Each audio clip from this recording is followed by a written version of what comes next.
Welcome into the Business on Purpose podcast. Scott Beebe, your host, and just walked out of a client meeting, and that's how we're starting to do this podcast, where we liberate you from the chaos of working in your business. Make sure to head on over to mybusinessonpurpose.com/vision, and right there we've got our full vision tutorial and template that you can go take if you're willing to put in the work. If you're willing to have your thighs burn, sweat a little bit, and breathe heavy because you're going to put in the hard work of working on your business, then you can go do that.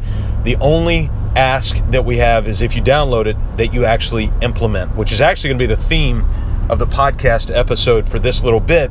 As I mentioned, what we're doing now on the Business on Purpose podcast is, as we walk out of a client meeting, giving you insight on the important things that small business owners are having to deal with. And this one today has really been one that has been burdening me, I would say, for the last 2 to 3 days in client meetings, because I'm hearing this theme go over and over and over again. Now, I do look at season. At the time of this recording, it is fourth quarter of the year. And so small business owners are starting to kind of feel a little bit of pressure. They're starting to have to think about a variety of things, least of which is taxes. Have I done my taxes right? Have I been doing my quarterly taxes, payments, and all of that goes with the unknown of taxes. And of course, with the 5 bank account methodology by Profit First that we've implemented not only in our own business, but we've taken a number of businesses through and transformed how they do their taxes, you got a much better idea of if you're doing that right. But you also think about a variety of other things as well. Your payroll, where's your overhead at? Do you know your overhead? What's your total revenue look like this year? What does it look like next year? What's the net income statement? What's a balance sheet mean? I mean, we could go on and on and on and on and on about all of these things. So how do we get clarity around the year end? Well, we might talk about that in another episode, but this one particularly I wanted to talk about because what I'm starting to see from some small business owners, which I saw a deep contrast in the meeting I just got out of, is some small business owners, what you'll do is you'll get a little bit of ray of light because of some processes that you've built, and you'll start to feel good about it. Maybe 2 or 5 or 8 processes that you built. And you start to even implement those processes. And then the next thing you know, you might miss a team meeting, and you might miss 3 team meetings, and you might miss 8 team meetings. And I had a client confess yesterday that they've been missing their team meetings. I talked about that a little bit in a previous podcast. I want to tell you honestly, as a small business owner, and I'm going to speak very candidly with you, here's the bottom line. We've got a great process. Michael Gerber's got a great process. A lot of people have great processes. If you don't implement, they will not work. Period. I'm starting to understand maybe a little bit of the frustration of what it's like to be a dentist or a family physician. You know, that moment that they diagnose and they go, this is what you've got. And here's the treatment for what you got. And you go, oh my gosh, thank you so much.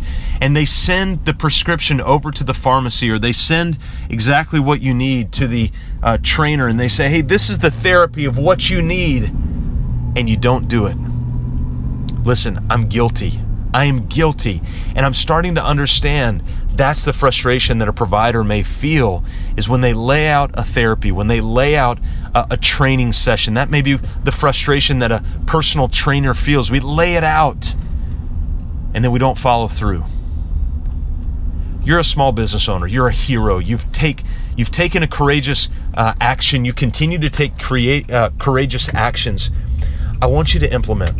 I want you to take the vision and implement it. I want you to take the mission and implement it. I want you to take the values and implement it. I want you to take the process and implement it. I want you to take all of these things that you're building for your business and implement. Take the weekly team meeting agenda and implement. Implement. I want you to think about one thing right now, one thing that you know you need to do, and you know you need to implement because you know it's going to drive your business forward. Go do it. And if you don't know where your business is going, that's why we've got the vision tutorial. You might say, Scott, I have no idea where my business is going. There's 800 things I could be doing right now. How do I decide on the one thing? Well, if you don't have a vision, that's your one thing. You got to get that. That's why we've got it at mybusinessonpurpose.com/vision. Go get it. Your one thing is to put in the hard work, is to put your metaphorical sweats on, to get your thighs to start burning so you can build that out. That's your one thing. So go do it right now. Stop scrolling Facebook. Stop putting out personnel fires. Stop putting out client fires. Stop putting out all of this stuff and go do the stuff that matters. There are other people dependent on you for that. It's such an honor to be able to work with small business owners. And when we walk out of these meetings, it's a delight because I get to see and I get to hear and then I get to share with you. Thanks for joining me. mybusinessonpurpose.com/vision. Go check it out. And we'll see you right here next time on the Business on Purpose podcast.